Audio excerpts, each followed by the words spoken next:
There's a drone that almost everyone loves flying, but nobody can fly long enough to actually enjoy. The DJI Neo2 has captured the hearts of pilots everywhere with its incredible portability, smooth footage, and beginner-friendly controls. But there's one problem that's so frustrating, so limiting, that it shows up in nearly every single review, forum post, and comment section you'll find about this drone. And today, I'm going to show you the solution that literally nobody saw coming. A modification that doesn't just improve the Neo2, it transforms it into the drone it should have been from day one. But here's the thing, this upgrade isn't perfect, and it's definitely not for everyone. There are real trade-offs you need to understand before spending your money. So stick with me until the end, because I'm breaking down actual test results, real flight data, and the honest truth about whether this upgrade is worth it for your specific situation. By the time we're done, you'll know exactly whether this is the missing piece your Neo2 needs or just expensive wishful thinking. Let's get into it.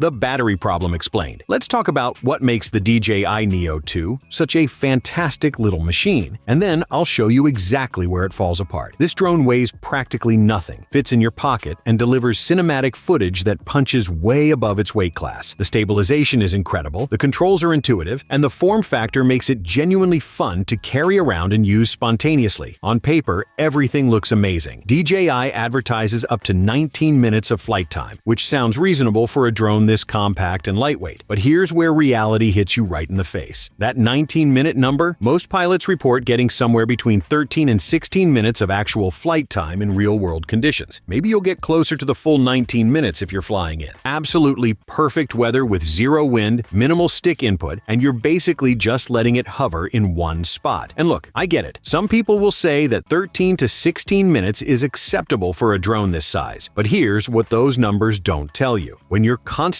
flying with battery anxiety, it completely changes your entire experience with the drone. You're not exploring anymore. You're not experimenting with shots. You're not pushing creative boundaries. Instead, you're glued to that battery indicator, watching it drop faster than you'd like, calculating whether you have enough juice to make it back, and ultimately landing right when things are getting interesting. You cut your flights short. You miss the golden hour light. You don't capture that perfect moment because you're already bringing the drone back to preserve battery life. For a drone that's designed to encourage spontaneous creativity and fun, relaxed flying sessions, this limitation becomes a constant mental burden. I've read hundreds of comments from Neo2 owners, and one sentiment keeps appearing over and over again. If this thing could just give me 20 to 25 minutes of real flight time, it would be absolutely perfect. That single statement reveals everything you need to know about why this battery upgrade matters so much.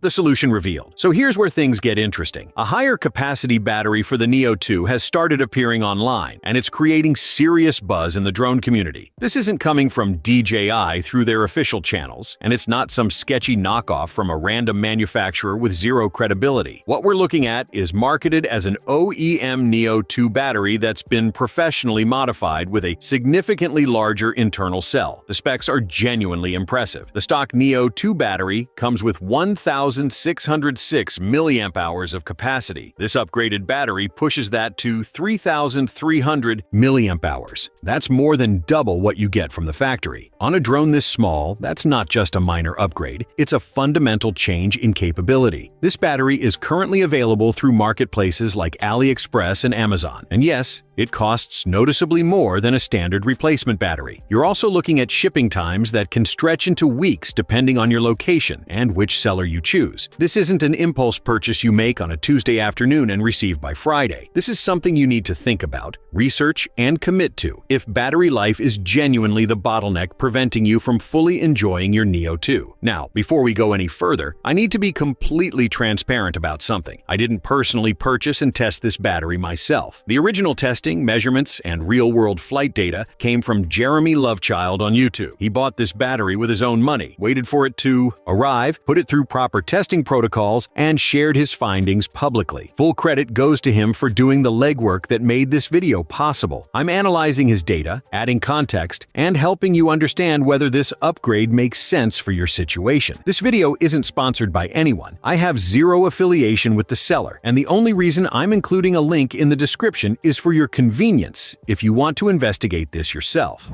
Legitimate concerns breakdown. Alright, let's address the elephant in the room, because this upgrade raises just as many questions as it answers. The first and most obvious concern is weight. The Neo 2 performs as brilliantly as it does, partly because it's incredibly lightweight at just 151 grams without accessories. Adding battery capacity almost always means adding mass, and on a drone, this compact, even small weight increases can have measurable consequences. Extra weight affects motor efficiency, impacts how the drone handles wind resistance, and can change the overall responsiveness that makes the Neo 2 feel so nimble and enjoyable to fly. So, the real question isn't just whether this battery keeps the drone airborne longer. The question is whether it still feels like the Neo 2 that people fell in love with in the first place, or whether you're trading away the characteristics that made this drone special just to gain extra minutes of flight time. That's a legitimate concern worth taking seriously. The second major concern is compatibility. Modified batteries and third-party power solutions have a notorious history of causing problems with consumer drones. We're talking about firmware errors that prevent takeoff, charging problems that damage your equipment, wildly inaccurate battery level readings that could result in unexpected mid-air shutdowns, and warning messages that make the drone unusable. If the Neo 2's internal systems don't recognize and fully accept this battery as legitimate, then this entire upgrade becomes more hassle than it's worth. You need to know how the drone actually responds when this battery is installed, not just what the manufacturer claims will happen. Charging behavior is another critical factor that doesn't get enough attention. A higher capacity battery naturally takes longer to recharge fully, which might be acceptable if you're planning ahead. But it can also stress your charging system if the power delivery isn't handled correctly. If charging becomes unreliable, inconsistent, or if you start noticing heat issues during the charging process, that extra flight time suddenly doesn't feel quite as valuable as it sounds on paper. You can't fly a drone that's constantly sitting on a charger, or one that you're worried might damage your equipment. Then there's cost and availability to consider. This battery requires international shipping in many cases, involves customs processing, and demands patience while it makes its way to your door. You're making a financial commitment that goes beyond just the purchase price. And because this isn't an official DJI product sold through normal retail channels, you don't have the same level of customer support, warranty protection, or quality guarantees that come with official accessories. These are real considerations that matter, depending on how seriously you take your drone flying and how much you're willing to invest in optimizing your setup.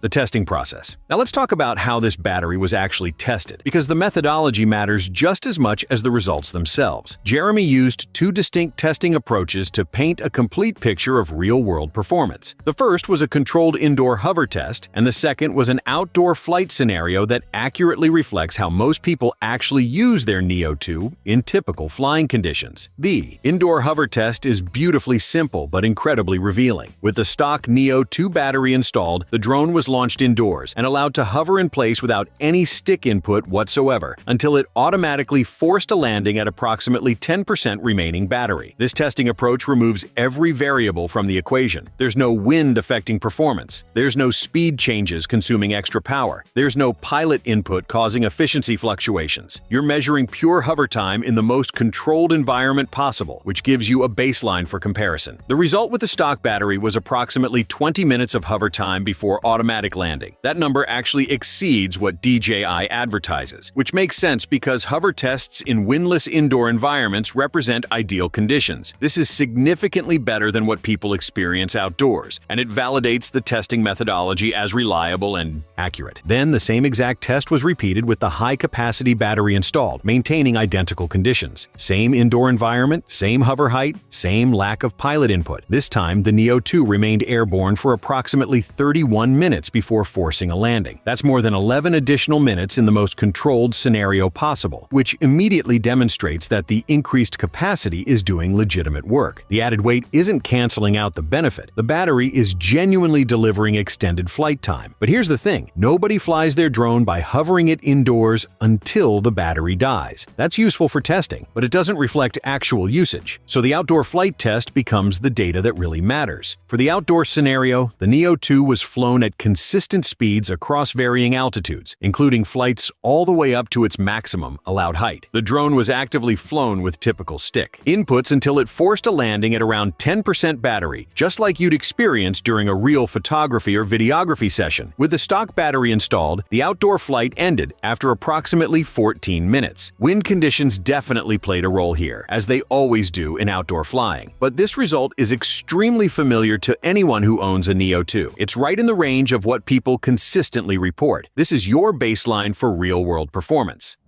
Results and analysis. Here's where things get genuinely exciting. With the higher capacity battery installed, that outdoor flight time stretched to approximately 23 minutes. We're talking about nearly 9 extra minutes of actual real-world flying. Not theoretical numbers, not perfect conditions hovering, but legitimate movement through the air with altitude changes, wind resistance, and active piloting. That number matters enormously because it represents a substantial improvement that Neo2 owners have been requesting since this drone launched. When you get 23 minutes of genuine flight time instead of 14, it fundamentally changes your entire relationship with the Neo2. You're no longer rushing through your shots. You're not constantly calculating whether you have enough battery to capture what you're envisioning. You're not watching that battery meter drop every 30 seconds, while anxiety builds in the back of your mind. The drone finally has breathing room. You can explore locations more thoroughly. You can experiment with different angles and compositions. You can wait for the perfect moment instead of settling for whatever you can grab before the battery forces you to land. This is the difference between a frustrating experience and an enjoyable one. It's the difference between a drone that feels like a toy with limitations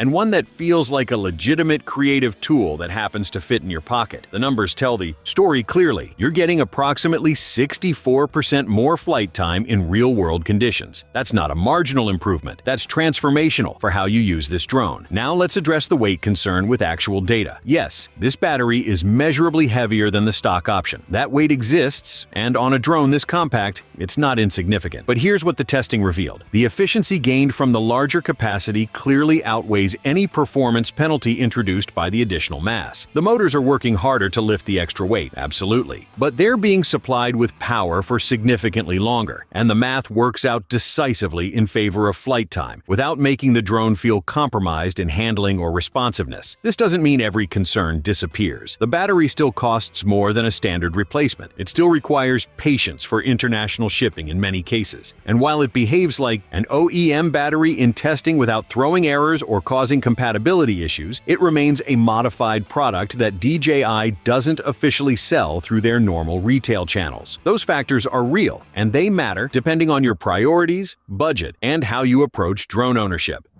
Who should buy? So let's cut through everything and get to the practical verdict. Who should actually buy this battery, and who should stick with what they have? This upgrade makes perfect sense if you fall into specific categories. If you're using your Neo2 for content creation, and those extra minutes mean capturing footage you'd otherwise miss, this is a no-brainer investment. If you're tired of battery anxiety ruining your flying sessions, and you're willing to pay a premium to eliminate that frustration, this battery solves your exact problem. If you frequently fly in locations where you can't easily swap batteries, having extended flight time built into a single battery becomes incredibly valuable. And if you've been on the fence about keeping your Neo2 specifically because of battery limitations, this upgrade might transform it into the drone that actually stays in your kit. For these users, the benefits clearly justify the cost and wait time. On the other hand, this battery probably isn't worth it if you're a casual recreational flyer who only takes the Neo2 out occasionally for fun. If you already own multiple stock batteries and you're comfortable with quick swaps during flying sessions, you might not gain enough practical value to justify the expense. If you're on a tight budget and the premium price makes you uncomfortable, there are probably better ways to spend your drone money. And if you're someone who values official DJI products exclusively and you're uncomfortable using modified accessories, you should probably wait and hope DJI releases an official high-capacity option. The beautiful thing is that this isn't a universal recommendation. It's a specific solution for a specific problem. Battery life is either your primary frustration with the Neo2 or it isn't. If it is, this upgrade genuinely changes changes the equation in your favor. If it's not your main concern, there's no reason to complicate your setup or spend the extra money. What I find most compelling about this whole situation is that it demonstrates something important. The Neo 2 was always this close to being the ideal ultra-compact drone. It didn't need a complete redesign. It didn't need new motors or a different camera. It just needed more battery capacity to let the existing brilliance shine without constant interruptions. This upgrade doesn't turn the Neo 2 into a different drone. It turns it into the version that should have existed from the beginning, the one where you're not fighting against the clock every single flight.